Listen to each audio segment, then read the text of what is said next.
పూర్తి సినిమా ఇండస్ట్రీలో ఉండే మహిళలందరినీ కూడా తను తప్పుడు మనుషులుగా చిత్రీకరించే పని చెప్పారు, ఆలోచన చేస్తూ ఉన్నారు. తను కూడా సినిమా తీసింది ఈ మధ్యనే బిడ్డను పెట్టుకొని. అంటే వాళ్ళకు కూడా ఇవన్నీ వర్తిస్తాయా? సినిమాలో ఉండే మహిళలందరూ కేటీఆర్ గారితో సంబంధం అంటగడతారా? వాళ్ళ కుటుంబాలు ఉండవా? వాళ్ళ తల్లిదండ్రులు ఉండరా? ఎంత చిల్లరా! నీ నోరు చిల్లరా, నువ్వు మనిషి చిల్లరా అనేది అందరికీ తెలుసు. మానుకోట కట్టినప్పుడు నీ నోరు అందరు చూసిండ్రు, వరంగల్లో గొడవలు అయినప్పుడు నీ నోరు అందరు చూసిండ్రు, నీ ఇంట్లో వాళ్ళే అందరు చెప్తారు నీ నోరేందో. కానీ ఆ నోరుని నెత్తిన పెట్టుకొని రాష్ట్రం అంతా ఇదే చేస్తాను అని ఒక మహిళా మంత్రి ఇట్లా మాట్లాడడం అయితే నిజంగా చాలా దారుణం, శోచనీయం.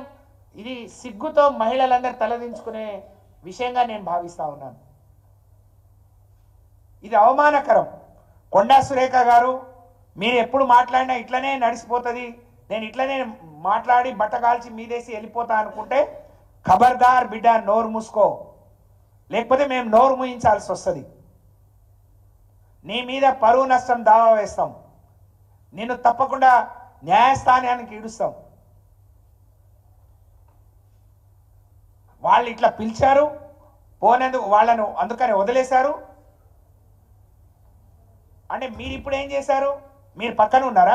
మీకు ఎట్లా తెలుసు ఇవన్నీ? ఎవరింట్లో ఎవరో మాట్లాడుకున్నది ఈమెకి ఎట్లా తెలుస్తుంది?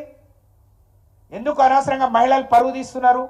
ఇద్దరికిద్దరు గౌరవంగా ఉండండి. మా బాధ అంతా ఏంటంటే మా జిల్లా నుంచే ఉన్నారు, మాట్లాడొద్దు, ఏదైనా వస్తే మాట్లాడొద్దు, వాళ్ళని గౌరవిద్దాం, వాళ్ళకి సపోర్ట్ చేద్దాం అని అనుకుంటే పరిపాలన గాలికి వదిలేసిండ్రు. మీరు ఇచ్చిన ఒక్క హామీ ఇవాళ మహిళలు మిమ్మల్ని చీ అంటున్నారు. నువ్వు మాట్లాడి ఇంకెవరినో చీ అనడం కాదు కొండా సురేఖ గారు, మీ పరిపాలన మీ మహిళల్ని, మీ కాంగ్రెస్లో ఉండే మీ మహిళా నాయకుల నుంచి చీ అంటున్నారు.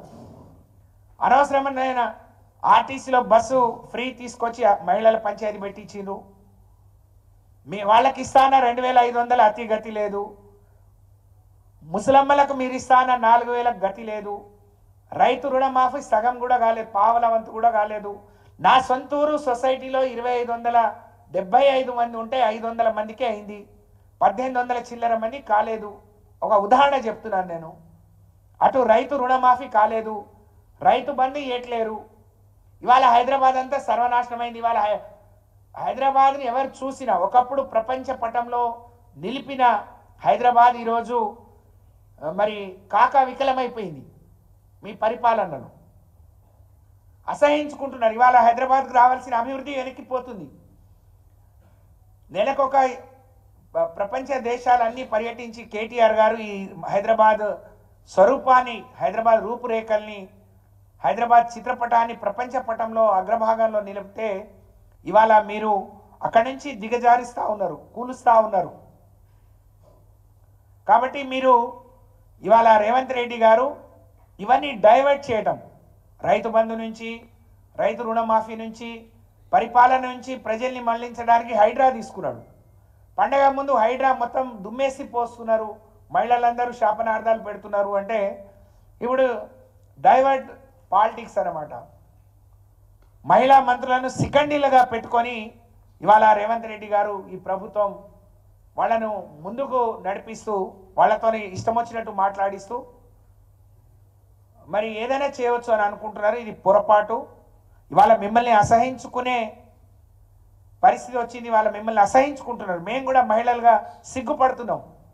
ఇన్నేళ్ళు రాజకీయం చేసినాం, మంత్రి ఒకసారి కావచ్చు, ఎమ్మెల్యే ఒకసారి కావచ్చు, కానీ 30-35 ఏళ్ళుగా ప్రజా జీవితంలో ఉన్నాం.